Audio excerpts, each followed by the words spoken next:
আজকের প্রথম খবরটা হলো পূর্ণ রাষ্ট্রীয় মর্যাদায় শেষ বিদায় প্রাক্তন প্রধানমন্ত্রী মনমোহন সিংকে। পূর্ণ রাষ্ট্রীয় মর্যাদায় শেষকৃত্য দেশের প্রাক্তন প্রধানমন্ত্রী মনমোহন সিংয়ের শনিবার দিল্লির নিগমবোধ ঘাটে শেষকৃত্য সম্পন্ন হল তার। উপস্থিত ছিলেন স্ত্রী, কন্যা এবং পরিবারের অন্য সদস্যরা। শনিবার প্রাক্তন প্রধানমন্ত্রীকে শ্রদ্ধা জ্ঞাপন করেন বিদায়ী মার্কিন প্রেসিডেন্ট জো বাইডেন। বার্তায় তিনি লিখেছেন, তার কৌশলগত দূরদর্শিতা ও রাজনৈতিক সাহসিকতা ছাড়া আমেরিকা ও ভারতের বন্ধন এতটা মজবুত হতো না। এদিন দিল্লির বাসভবন থেকে কংগ্রেসের সদর দফতরে নিয়ে যাওয়া হয় মনমোহন সিংয়ের মরদেহ। এরপর কংগ্রেসের সদর দফতর থেকে মনমোহন সিংয়ের পার্থিব দেহ শেষকৃত্যের জন্য নিগমবোধ ঘাটে নিয়ে যাওয়া হয়। শেষ শ্রদ্ধা জানাতে রাস্তায় নামে মানুষের ঢল। চোখের জল ধরে রাখতে পারেননি অনেকেই। স্লোগান উঠে মনমোহন সিং অমর রহে। নিগমবোধ ঘাটে আসেন বিভিন্ন দলের রাজনৈতিক নেতারা। প্রাক্তন প্রধানমন্ত্রীকে শ্রদ্ধা জ্ঞাপন করতে পৌঁছান প্রধানমন্ত্রী নরেন্দ্র মোদী, রাষ্ট্রপতি দ্রৌপদী মুর্মু, পৌঁছান কেন্দ্রীয় মন্ত্রী অমিত শাহ, রাজনাথ সিং। শেষ শ্রদ্ধা জানান কংগ্রেস নেত্রী সোনিয়া গান্ধী, রাহুল গান্ধী। পুষ্পার্ঘ্য নিবেদন করেন সকলে। জাতীয় পতাকায় মুড়া হয় মনমোহনের মরদেহ। গান সেলুট দেওয়া হয় তাকে। আজকের পরবর্তী খবরটি হলো প্রাক্তন প্রধানমন্ত্রী ডক্টর মনমোহন সিংকে শ্রদ্ধাঞ্জলি শিলচর জেলা কংগ্রেসের। প্রাক্তন প্রধানমন্ত্রী ডক্টর মনমোহন সিংকে শ্রদ্ধাঞ্জলি নিবেদন ও স্মরণ সভার আয়োজন করল শিলচর জেলা কংগ্রেস কমিটি। প্রয়াতের প্রতিকৃতিতে মাল্যদান ও পুষ্পার্ঘ্য অর্পণ আত্মার সদ্গতি কামনা করলেন জেলা কংগ্রেস কর্মকর্তারা। শনিবার দলীয় কার্যালয়ে এক সভায় প্রাক্তন প্রধানমন্ত্রী প্রয়াত ডক্টর মনমোহন সিংয়ের জীবনের বিভিন্ন দিক তুলে ধরেন বক্তারা। পরে 1 মিনিটের মৌনতা পালন করেন। প্রয়াতের পরিবারের প্রতি গভীর সমবেদনা জ্ঞাপন করেন কংগ্রেসের কর্মকর্তারা। সভায় জেলা কংগ্রেস সভাপতি অভিজিৎ পাল বলেন, ডক্টর মনমোহন সিং একজন দার্শনিক হওয়ার পাশাপাশি বিশ্বে এক বড় অর্থনীতিবিদ হিসেবে নিজেকে প্রতিষ্ঠিত করতে সক্ষম হয়েছেন। ভারতের 14তম ও 44তম দীর্ঘমেয়াদী প্রধানমন্ত্রী ছিলেন তিনি। মনমোহন সিংয়ের মতো একজন প্রভাবশালী ব্যক্তিত্বকে হারানোয় কংগ্রেসে বিশাল ক্ষতি হওয়ার পাশাপাশি দল শূন্য হয়ে পড়েছে। শুধু কংগ্রেস দল নয়, দেশের প্রত্যেক দল ও সংগঠন একজন রত্নকে হারিয়েছে বলে মন্তব্য করেন জেলা সভাপতি অভিজিৎ পাল। মনমোহন সিংয়ের দিক ও নির্দেশনায় আগামী প্রজন্ম যাতে দলের ভিতকে শক্তিশালী করে রাষ্ট্রের সেবায় এগিয়ে আসে, এই আশা ব্যক্ত করেছেন তিনি। আজকের পরবর্তী খবরটি হলো আর্থিক প্রতারণা, গ্রেফতার আদালত কর্মী। মাদক পাচারের মামলায় অভিযুক্তকে অব্যাহতি পাইয়ে দেওয়ার কথা বলে আর্থিক প্রতারণার অভিযোগে পুলিশ গ্রেফতার করল আদালতের এক কর্মীকে। লক্ষ্মীপুর আদালতে প্রসেস সার্ভার পদে কর্মরত নাহারুল ইসলাম চৌধুরী, যার বয়স ছিল 43, এই কর্মীকে পুলিশ তার শিলচর মধুরবন এলাকার বাড়ি থেকে গ্রেফতার করে বৃহস্পতিবার। এবার তাকে বিশেষ আদালতে পেশ করার জন্য নিয়ে যাওয়া হবে গৌহাটিতে। মধুরবন গাংপার এলাকার বাসিন্দা নাহারুল আগে একই পদে কর্মরত ছিলেন শিলচরে কাছাড় জেলা ও দায়রা জজের আদালতে।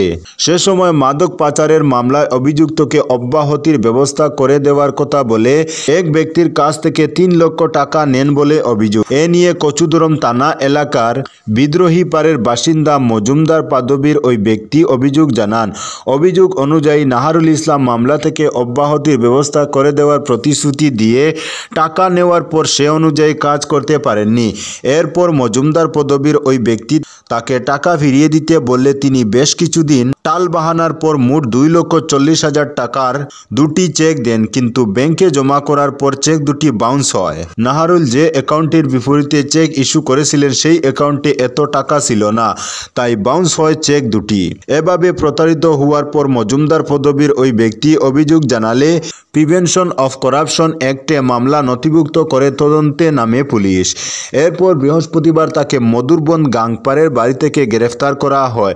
খবর অনুযায়ী বৃহস্পতিবার রাতে পুলিশ যখন তাকে ধরতে যায় তখন তিনি লুকিয়ে পড়েন। তার পরিজনদের কেউ তিনি বাড়িতে নেই বলে পুলিশকে বিভ্রান্ত করার চেষ্টা চালান।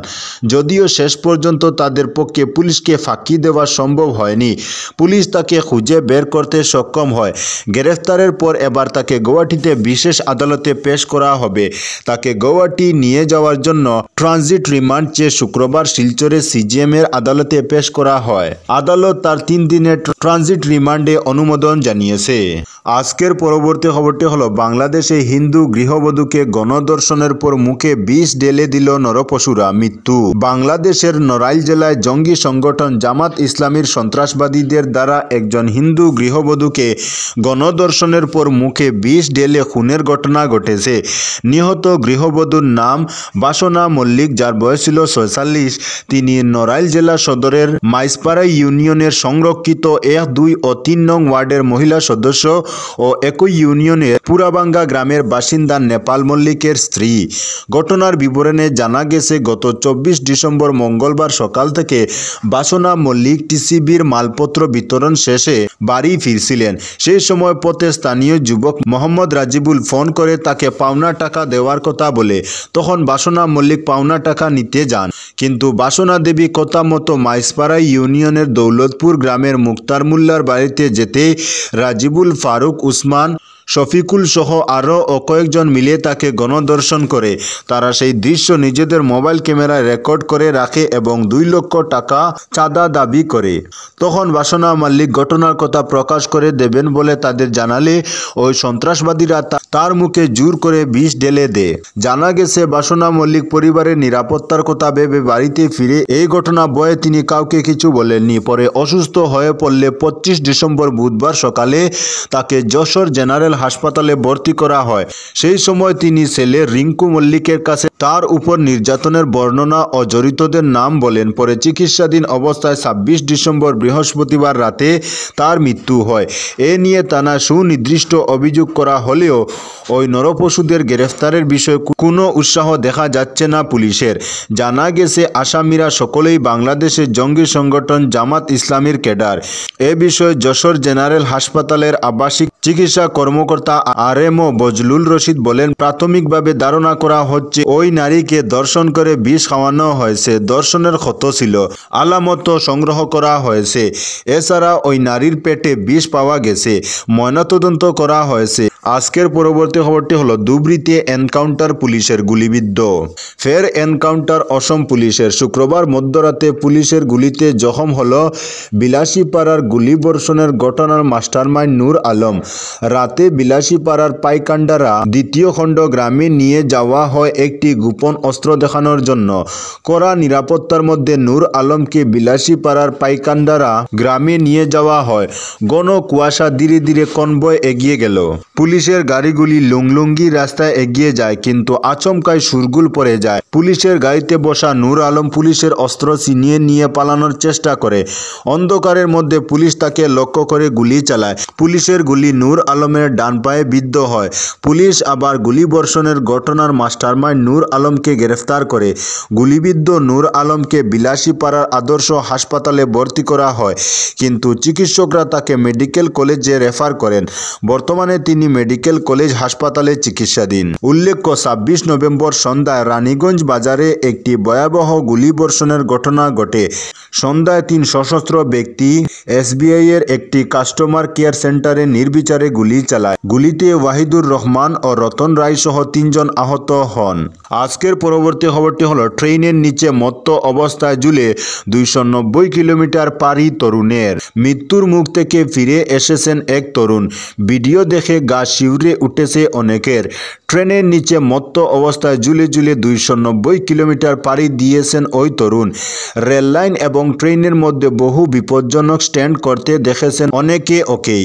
সেই সমস্ত ভিডিও ভাইরাল হয়েছিল সমাজ মাধ্যমে। মধ্যপ্রদেশের জব্বলপুরে ঘটেছে এমন ভয়ঙ্কর ঘটনা। এক তরুণকে দেখা গিয়েছে ট্রেনের নিচে ঝুলে ঝুলে কয়েকশো কিলোমিটার ভ্রমণ করতে। 12,149 নং পুনে দানাপুর এক্সপ্রেস যখন জব্বলপুর স্টেশনে দাঁড়িয়েছিল, এক রেলওয়ে কর্মীর রুলিং ও গিয়ার পরীক্ষা করার জন্য আসতেই তার কাছে ধরা পড়ে যান ওই তরুণ। রেলকর্মী দেখেন যে ট্রেনের এসি কামরার ঠিক নিচে ঝুলে রয়েছেন এক তরুণ। তারপরেই অন্য আরও রেলকর্মীদের সহায়তায় তাকে সেই জায়গা থেকে বের করে আনা হয়। তাকে জিজ্ঞাসাবাদ করা হলে তিনি বলেন, ইতারসি স্টেশন থেকে তিনি জব্বলপুরে এসে পৌঁছেছেন। হেঁটে গেলে এই দূরত্ব প্রায় 290 কিলোমিটার। আজকের পরবর্তী খবরটি হলো মরক্কো উপকূলে নৌকা ডুবে 69 জনের মৃত্যু। পশ্চিম আফ্রিকা থেকে স্পেনের উদ্দেশ্যে যাত্রা করা একটি নৌকা মরক্কো উপকূলে ডুবে অন্তত 69 জনের মৃত্যু হয়েছে। বৃহস্পতিবার মালির কর্তৃপক্ষ ঘটনাটি নিশ্চিত করেছে। নৌকাটি গত সপ্তাহে ডুবে যায় বলে দাবি করেছে কর্তৃপক্ষ।